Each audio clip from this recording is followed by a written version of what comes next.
Welcome to the Salmon Runs YouTube. Enjoy the video.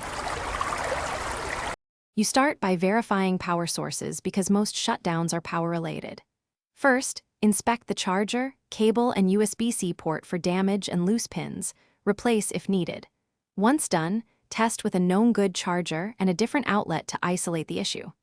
Open settings and check battery for percentage and health stats so you know whether the battery itself is failing.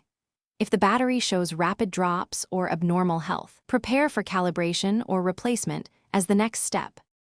You now address software and embedded controller problems that cause sudden shutdowns.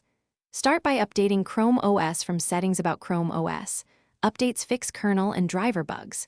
If updates stall or instability continues, back up your files and perform a power wash to eliminate profile-level corruption. Next, reset the embedded controller EC because it manages power. Power off, then hold Refresh plus Power for about 10 seconds to clear EC state. Make sure to monitor behavior after each step to identify which change helped. You finish by inspecting internal hardware and applying final fixes.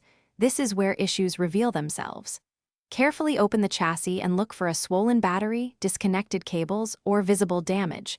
These cause sudden power loss. Reseat RAM, SSD, and ribbon cables and tighten battery and board screws. Loose connections often drop power briefly. Once reassembled, test under load. If shutdowns persist, you likely have a failing battery or motherboard and should get authorized repair.